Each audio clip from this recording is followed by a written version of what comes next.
اور بے شک ہم نے حصول نصیحت کے لیے قرآن کو آسان کر دیا ہے، تو ہے کوئی نصیحت حاصل کرنے والا؟ السلام علیکم ورحمۃ اللہ وبرکاتہ۔ کیسے ہیں آپ سب؟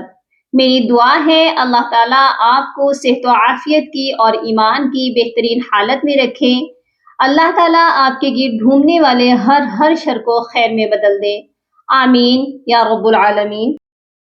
آج کی ویڈیو بہت اہم ہونے والی ہے، کیونکہ آج قرآن پاک کے ایسے مقامات کے بارے میں بتایا جائے گا جن پر بہت سے لوگ اکثر پریشان ہو جاتے ہیں، کنفیوز ہو جاتے ہیں کہ یہاں پر ان الفاظ کو کیسے پڑھا جائے گا۔ یہاں پر آپ دیکھ سکتے ہیں، میں نے چند مثالیں دی ہیں۔ آپ اس آیت کی تلاوت فرماتے ہیں تو کیسے پڑھتے ہیں؟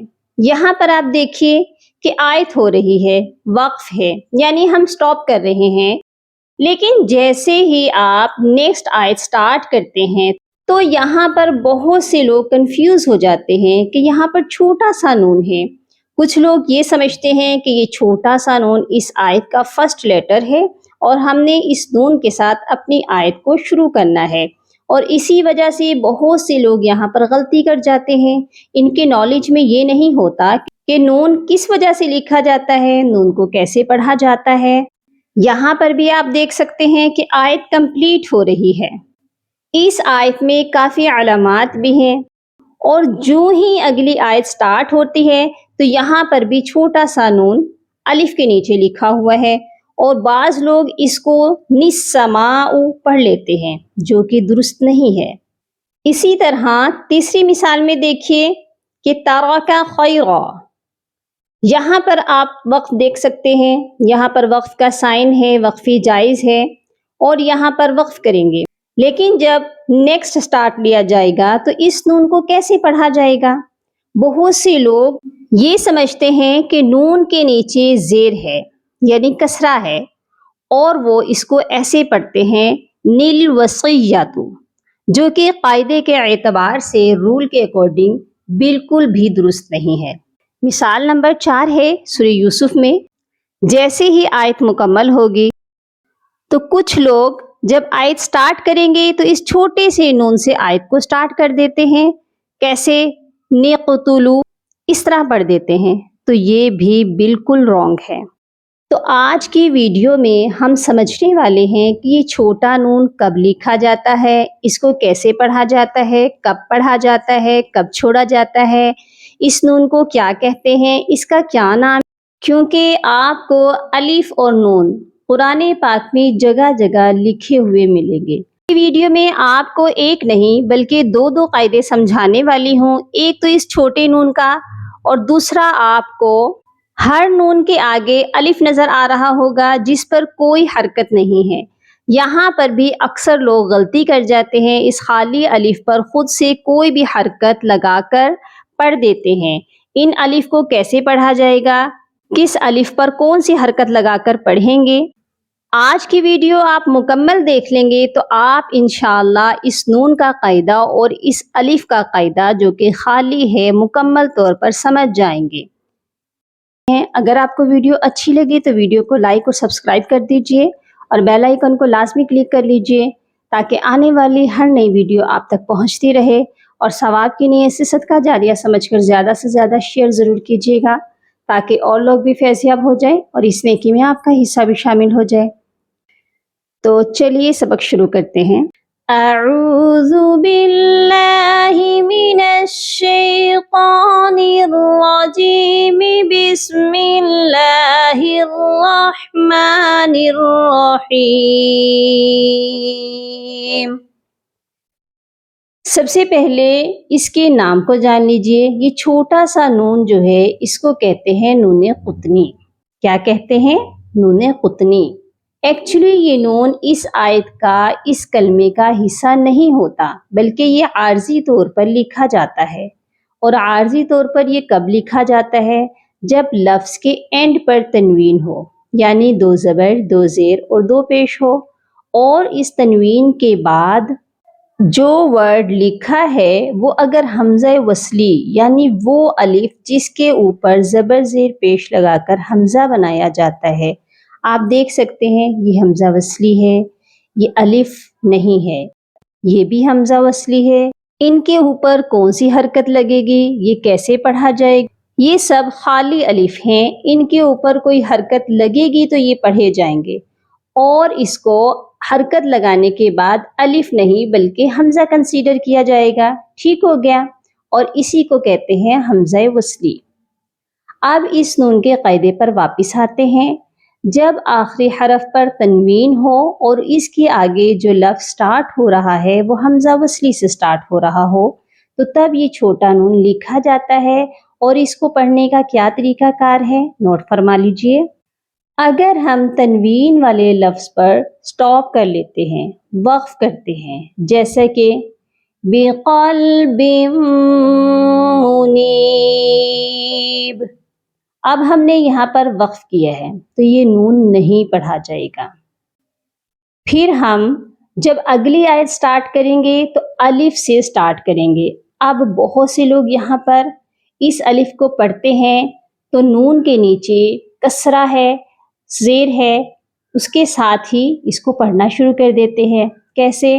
ادخلوها بسلام، وہ سمجھتے ہیں کہ نون کے نیچے زیر ہے، اسی لیے یہاں پر الف کے نیچے زیر لگا کر پڑھا جائے گا، تو یہ درست نہیں ہے۔ اس نون کو پڑھنے کے طریقے کے ساتھ ساتھ اس الف کو کیسے پڑھیں گے یہ بھی سمجھتے ہیں۔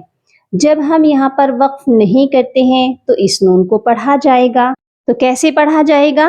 با کے نیچے تنوین یعنی ڈبل زیر ہیں، تو ان ڈبل زیر میں سے ایک زیر کو پڑھیں گے اور پھر اس نون قطنی کو پڑھا جائے گا جو کہ زیر کی حرکت کے ساتھ ہوتا ہے۔ کیسے؟ پڑھ کر دیکھتے ہیں۔ بِقَلْبٍ مُنِیبٍ ادْخُلُوهَا بِسَلَام۔ ٹھیک، یہ بات یہاں تک تو آپ کو سمجھ آ چکی ہے۔ یہ عارضی نون تنوین کی وجہ سے لگایا جاتا ہے۔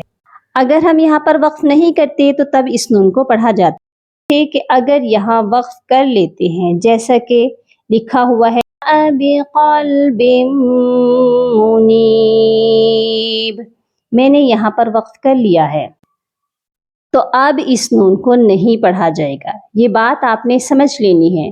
اب ہم کریں کیسے اس نون کے بنا تلاوت کریں گے یہ سمجھ لیجئے۔ پھر ہم اس الف کو پڑھیں گے، اور بہت سے لوگ اس الف کو ادخلوہا کر کے پڑھ لیں گے، تو ایسا نہیں کرنا آپ نے۔ اوکے، آپ نے دیکھنا یہ ہے خالی الف کے بعد تیسرے لیٹر پر کون سی حرکت ہے۔ یہاں پر تیسرا لیٹر خا ہے جس کے اوپر پیش ہے، آپ نے یہاں پر اس خالی الف پر پیش لگا کر پڑھنی ہے۔ کیسے؟ ادخلوها بسلام، ادخلوها بسلام۔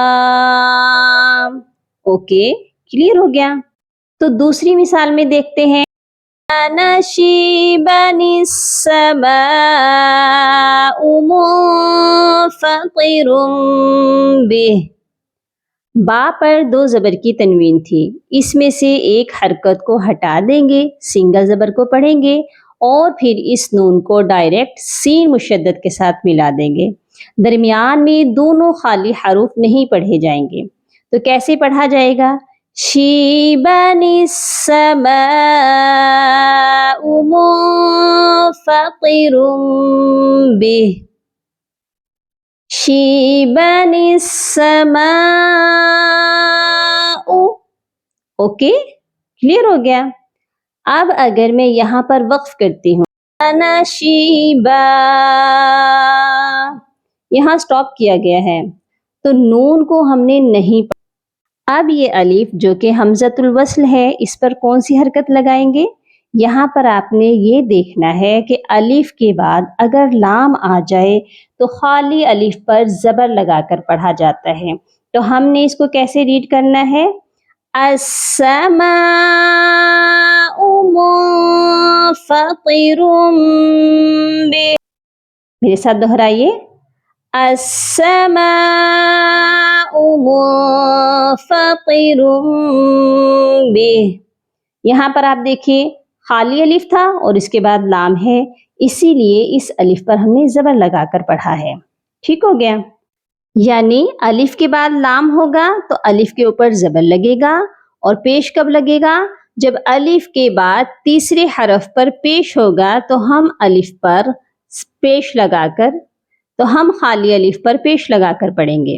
اسی طرح تیسری اور چوتھی مثال کو بھی دیکھ لیتے ہیں، اس کو کیسے پڑھا جائے گا؟ ملا کر پڑھیں گے تو را پر ایک زبر کو پڑھا جائے گا، ساتھ میں نون قطنی کو پڑھا جائے گا، اور اگر وقف کریں گے تو تراک خیرا لمبا کر کے وقف کریں گے اور نون کو نہیں پڑھیں گے۔ الف کے بعد لام ہے، یہاں زبر لگائیں گے، اور کیسے پڑھا جائے گا؟ الوصیۃ۔ ٹھیک ہو گیا؟ اس کو ہم دونوں طریقوں سے پڑھتے ہیں۔ پہلے اگر ہم اس کو ملا کر پڑھیں گے تو کیسے پڑھا جائے گا؟ تراک خیرا الوصیۃ،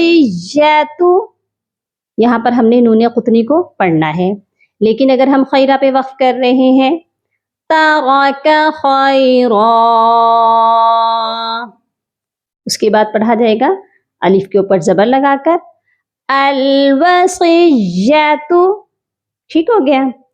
سورہ یوسف کی اس آیت میں دیکھیے ضلال مبین اقتلوا یوسف، یہاں پر اس نون کی ایک زیر کو پڑھیں گے اور نون قطنی کو قاف کے ساتھ ملا کر پڑھیں گے۔ کیسے؟ ضلال مبین اقتلوا یوسف، اور وقف کی صورت میں ایسے پڑھا جائے گا ضلال مبین، یہاں پر ہم نے وقف کر لیا ہے، اور اب دیکھنا ہے کہ الف کے بعد تیسرا لیٹر تا ہے، اس کے اوپر کیا ہے؟ پیش ہے، اسی لیے ہم یہاں پر پیش لگائیں گے اقتلوا یوسف۔ کافی لوگ اس کو اقتلوا یوسف پڑھتے ہیں، یہ رونگ ہے، تیسرے حرف پر پیش ہے، اسی لیے اس کو ہم پڑھیں گے اقتلوا یوسف۔ ٹھیک ہو گیا؟ مجھے امید ہے آپ کو آج کی ویڈیو بہت اچھے سے سمجھ آ چکی ہوگی کہ نون کو کب پڑھنا ہے، کرنی ہے، اور خالی الف پر کون سی حرکت لگا کر پڑھا جائے گا۔ اپنی دعاؤں میں یاد رکھیے گا اور اپنا بہت سارا خیال رکھیے گا۔ اللہم فقہنا فی الدین، اللہم بارک لنا فی اوقاتنا، سبحان ربک رب العزت عما یصفون، وسلام علی المرسلین، والحمد للہ رب العالمین۔